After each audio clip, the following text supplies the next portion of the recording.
Imagine you're tasked with designing a hyper-precise robotic arm. You need it to perform like delicate eye surgery where a single millimeter of error is just catastrophic. Right, the stakes are incredibly high. Exactly. So today we're doing a deep dive into harmonic drives. Our mission is to unpack an advanced engineering presentation to help you master 5 critical terms. Yeah, and we're going to look at the physics and real-world R&D applications behind them, not just the textbook definitions. Because standard gears just, they aren't going to cut it for that level of accuracy. They rely on doing something completely counterintuitive. Oh, absolutely. Continuously bending solid metal. It sounds impossible, but it works. Okay, so let's unpack this. We start with the engine of the whole system, right? The wave generator. Right, the wave generator. So picture an elliptical cam, basically an oval shape wrapped in a really thin ball bearing. Right. Its entire job is to take the rotary power from a motor and transform it into a continuous elastic wave. And from a manufacturing standpoint, I mean, this must be precision machined to an exact oval profile. It has to be perfect. Yeah, if it's off by even a fraction of a millimeter, well, the metal just won't deform evenly. So to visualize this, it's basically like rolling an oval hula hoop inside a flexible cup, right? Like continuously stretching its edges outward as it spins. That is a brilliant way to picture it, actually. And that flexible cup is our next major component, which we call the flex spline. The flex spline, got it. Yeah, it's a thin-walled metal cup with gear teeth on its outer edge.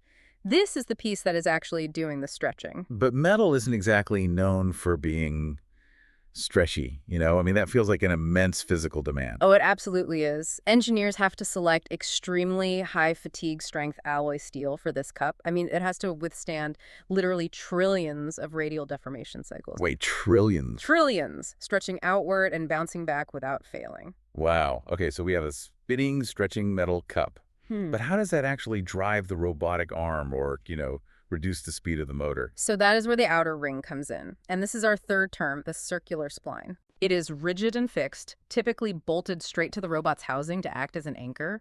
It gives the system something solid to push against. And here is the secret to the whole thing. Lay it on me. That rigid outer ring has exactly 2 more teeth than the flexible inner cup. Wait, just 2? So because there are 2 fewer teeth on the inner cup, it can't perfectly match up with the outer ring? Exactly. Does that mean for every full spin of that oval hula hoop, the inner cup has to physically shift backward by exactly 2 teeth just to fit into the next set of grooves? You nailed it. That tiny forced shift transforms a super fast spin from the motor into a very slow, incredibly powerful turn of the robotic joint. That is genius. Yeah. But I have to push back on the physics here just a little. Sure, go ahead. You're telling me a metal cup is continuously bending to jam its teeth into a rigid outer ring trillions of times.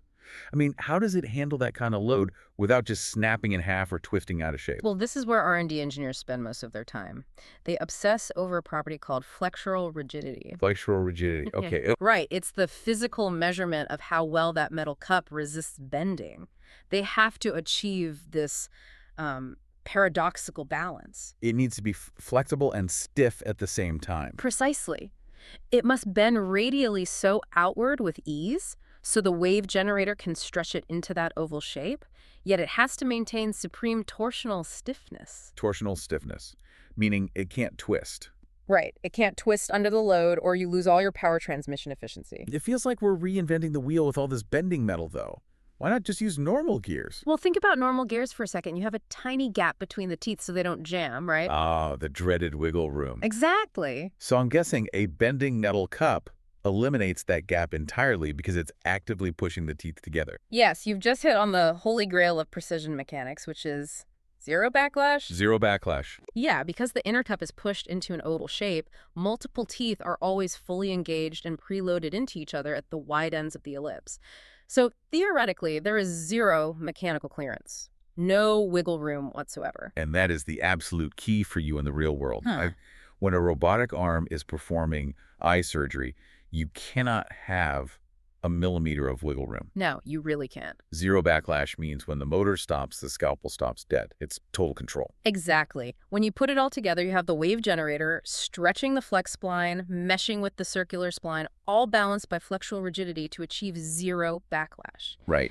That gives you a functional understanding of high-end mechanical transmission. You know exactly why these parts are engineered this way. You are practically ready to build that hyper-precise robotic arm yourself. Hmm. But here's a final thought to chew on before we wrap up this deep dive.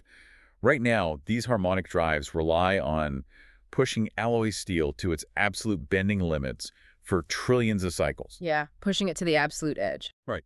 But what happens when we invent radically new, hyperflexible synthetic materials?